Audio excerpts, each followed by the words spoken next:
Op, saan ka pupunta? Huli ka. Don't worry, pagpe-pray lang kita. Pero bago tayo manalangin, ang sabi po dito sa Mateo 10:8, yamang tumanggap kayo ng walang bayad, magbigay naman kayo ng walang bayad. Yamang tumanggap daw kayo ng walang bayad, mamigay naman daw kayo ng walang bayad. Bago tayo manalangin kapatid, meron lamang pong maikling kwento.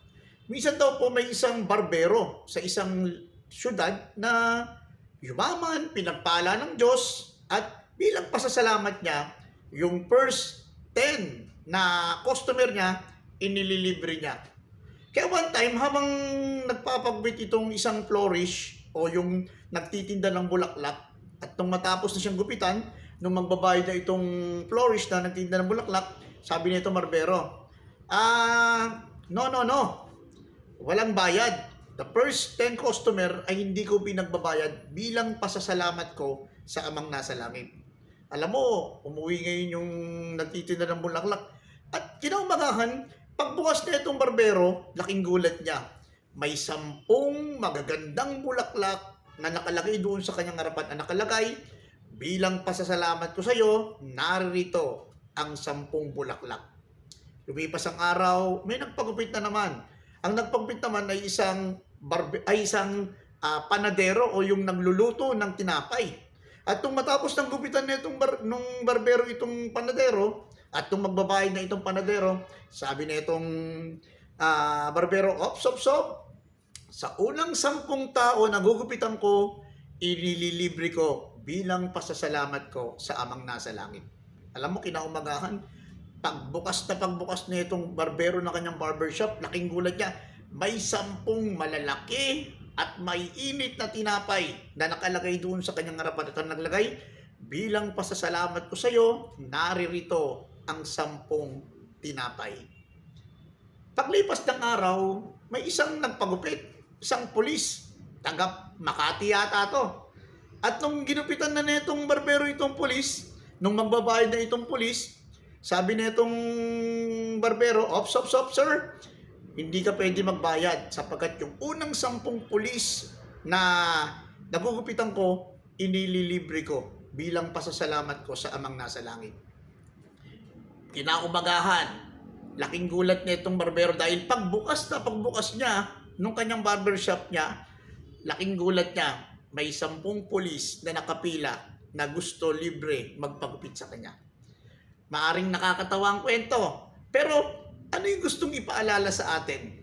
Sa dami ng biyayang ipinagkaloob sa atin ng Panginoon, nawa maibahagi din natin sa ating kapwa. Sa dinami-dami ng pagpapala, ng pagpapatawad, ng karunungan, nawa ibahagi din natin ito ng libre. Share the blessing. I-share natin yung karunungan natin na walang bayad. Kung paanong pinagkalooban tayo ng Panginoon na walang bayad, ibahagi naman natin ito sa ibang tao na walang bayad. Pangalawa kapatid, huwag natin sarilinin ang pagpapala. Huwag natin sarilinin ang biyaya. Huwag natin sarilinin ang kaligtasan na ipinagkakaloob sa atin ng Diyos. Huwag tayo tumigil magbahagi ng salita ng Diyos. Huwag tayong tumigil magbahagi ng kwento ng ating buhay. At huwag tayong tumigil ibahagi ang kwento ni Kristo sa ibang tao.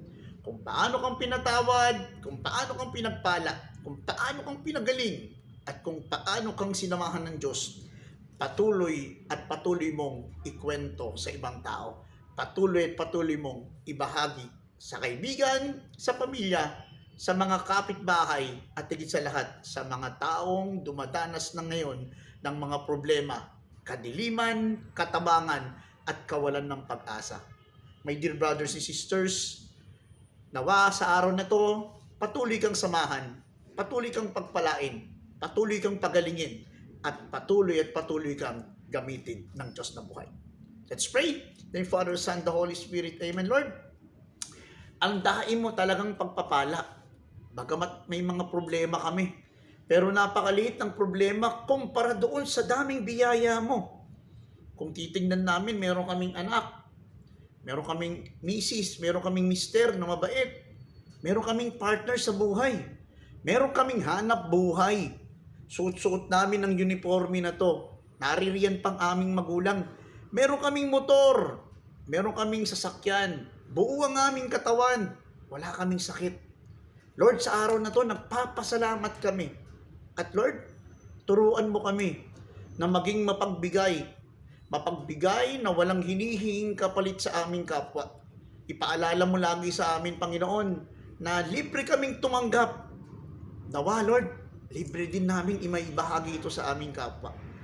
Ano man po, Lord, ang panalangin ng aking kapatid sa oras na to, pagkaloob mo po ito. Panginoon, ikaw nang bahala. Sinusuko na po namin ng lahat ng ito na may pagpupurit pasalamat sa matamis na pangalan ni Jesus. Aming Panginoon. Amen and amen.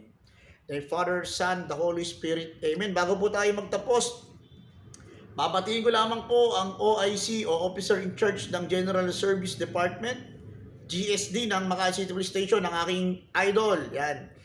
Si Boss Frankie Macario. Boss Frankie, happy birthday sa'yo. Patuloy kang pagpalain, gabayan, samahan ng Diyos na buhay. At muli-muli po, mapalad ka sapagkat nahuli ka ni Kristo. Police Executive Master Sergeant Brother Aldimones, mula dito sa Makati City Police Station. Huli ka. Tapos.